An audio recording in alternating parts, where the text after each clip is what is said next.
ডাকে পাখি খোলো আঁখি দেখো সোনালি আকাশ বহে ভোরের ও বাতাস।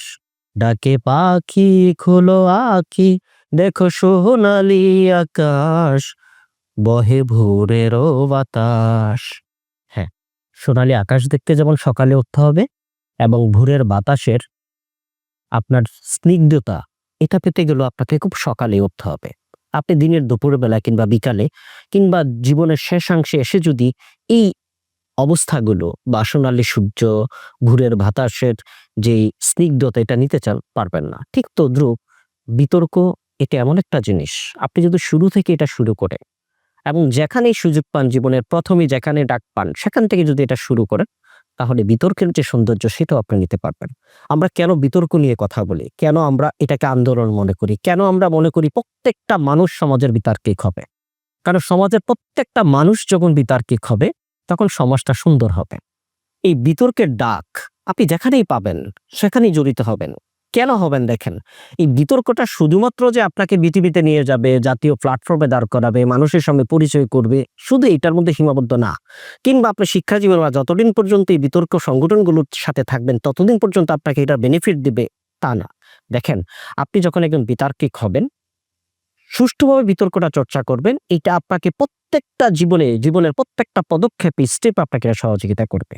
আপনি যদি একজন ভালো বিতার্কিক হন, আপনি নিশ্চিতভাবে আপনার পরিবারে আপনার যে দাবিগুলো, আপনার চাহিদাগুলো সেগুলো উপস্থাপন করতে পারবেন। পিতামাতার সাথে কথা বলে, বড় ভাই বোনের সাথে কথা বলে আপনি আপনার বিষয়টা আদায় করতে পারবেন। আবার আপনি ভালো বিতার্কিক হলে আপনার যে সহধর্মিণী, আপনার স্ত্রী, তার সাথে সুন্দর করে আপনি বিতর্ক করে আপনি জিততে পারবেন। না জিতলেও কমপক্ষে তাকে বুঝাইতে পারবেন আপনি কেন সঠিক এবং যুক্তিটা ভালোভাবে তুলতে পারবেন। আপনি সমাজে যান, সমাজে যদি কিছু প্রতিষ্ঠা করতে চান, আপনি যখন বিতার্কিক হবেন, আপনি যুক্তি দিয়ে সুন্দর করে সমাজটাকে বোঝাতে পারবেন এবং সমাজ আপনাকে সমাদর করবে, যেটা আমরা নানানভাবে সেখান থেকে উপকৃত পেয়েছি। আপনি চাকরি জীবনে যাবেন, দেখবেন আপনি একজন বিতার্কিক হলে অন্যান্য কলিগ থেকে, অন্যান্য সহকর্মী থেকে আপনি আলাদা হবেন। ম্যানেজমেন্টের কাছে আপনি অনেক বেশি সমাদৃত হবেন। কারণ হচ্ছে কি, আপনি সুন্দর করে কথা বলতে পারবেন, আপনি সুন্দরভাবে যুক্তিটা তুলতে পারবেন, আপনার ক্লায়েন্ট এবং ব্যবসা কিংবা আপনার যে কাস্টমার থাকবে তাদেরকে আপনি সুন্দরভাবে কনভিন্স করতে পারবেন।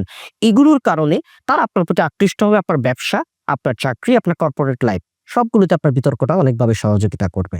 আবার আপনি যদি একটা সংগঠনের প্রধান হন, একটা প্রতিষ্ঠানের প্রধান হন কিংবা রাষ্ট্রের প্রধান হন, একজন নেতা হন, আপনি যদি বিতার্কিক হন, আপনি প্রথমে যেটা চাইবেন, অন্যের যে মতামত সেই মতটাকে আপনি অনেক ক্ষেত্রে গুরুত্ব দিতে চাইবেন। কারণ বিতর্কে আমরা একটা কথা বলি, প্রথমে সহমত তারপরে ভিন্ন মত। আমরা প্রতিপক্ষের যে মতামত আছে তাকে আমরা শ্রদ্ধা করি, শ্রদ্ধা রেখেই আমরা আমাদের বিতর্কের যুক্তিগুলি দাঁড় করাই যে হ্যাঁ প্রতিপক্ষ, হ্যাঁ বন্ধু, হ্যাঁ আমি আপনার সাথে ঠিক এই জায়গাটাতে দ্বিমত করছি। এই দ্বিমতটা আপনাকে অনেক বেশি শ্রদ্ধাশীল করবে, কারণ আপনি যখন অন্যের কথা শুনবেন, আপনার কথা একজন বাধ্য হয়ে শুনবে। ঠিক তদ্রূপভাবে জীবনের প্রত্যেকটা পদক্ষেপে বিতর্ক শুধুমাত্র আপনাকে টেলিভিশনের জন্য না, পরিচিতি পাওয়ার জন্য না, বিতর্কটা হচ্ছে আপনার জীবনকে সুন্দর করার জন্য। কারণ আমরা বলে থাকি যুক্তি হচ্ছে আমার সৌন্দর্য। আপনি যখন যুক্তি দিয়ে, লজিক দিয়ে একটা জিনিস প্রতিষ্ঠা করবেন, সেখান থেকে মানুষগুলো এই যুক্তিটা শুনে আপনার কথার সাথে একমত হবে। তাই আমরা বলি, আপনারা যে যেখানেই পারেন বিতর্ক সংগঠনগুলোতে যুক্ত হন। বিশেষ করে আমরা বিএনডিএস এর পক্ষ থেকে আপনাদেরকে স্বাগত জানাই, আহ্বান জানাই, যে যেখানে আছেন, বিশেষ করে বিতর্ক সংগঠনগুলো যারা বাংলাদেশে আছেন, আপনারা আমাদের এই প্ল্যাটফর্মের সাথে যুক্ত হন, আসেন। আমরা সবাই মিলে একটা বিতর্ক আন্দোলন গড়ে তুলি। বাংলার প্রত্যেকটা আনাচে কানাচে, প্রত্যেকটা সমাজে, প্রত্যেকটা সেক্টরে আমরা বিতর্কের সংস্কৃতি একটা তৈরি করি। যখন সবাই বিতার্কিক হবে, আপনার কথা যেমন শুনবে, যুক্তি দিয়ে কথা বলে, এবং সমাজটাতে ঝগড়া দূর হবে, হানাহানি দূর হবে। এই যে রাজনৈতিক অস্থিরতা কেন হচ্ছে, কারণ রাজনৈতিক নেতারা বেশিরভাগই বিতার্কিক না, তারা শুধুমাত্র তাদের মতামতকে প্রতিষ্ঠা করতে চায়। এই আমাদের শুধু আমিত্ব, আমাকে প্রতিষ্ঠা করার জন্য যুক্তি ছাড়া যে কথাগুলো হচ্ছে, যে ইস্যুগুলো নিয়ে কথা হচ্ছে, যার কারণে আমাদের বাংলাদেশের রাজনৈতিক অস্থিরতাটা খুব বেশি। আমাদের প্রত্যেকটা নেতা যদি আজকে বিতার্কিক হতো, সংসদরা যদি যুক্তিতর্কের মাধ্যমে, তথ্য উপাত্তের মাধ্যমে চলতো, তাহলে বাংলাদেশটা এগিয়ে যেত।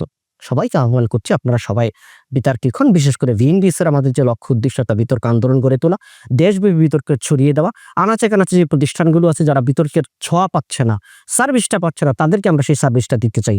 আসুন আমরা একটি ছাতার নিচে আসি এবং সেখান থেকে সবাই আমরা আলো গ্রহণ করে। আবারও বলছি, আপনি সোনালী সূর্য এবং সকালের যে স্নিগ্ধ বাতাস সেটি পেতে গেলে সময় মতো উঠতে হবে। ঠিক তদ্রূপ বিতর্কের ফলাফলগুলো পেতে হলে আপনাকে অবশ্যই বিতর্কে কিংবা বিতর্কের সাথে যুক্ত থাকতে হবে। সবাইকে ধন্যবাদ। আসসালামু আলাইকুম।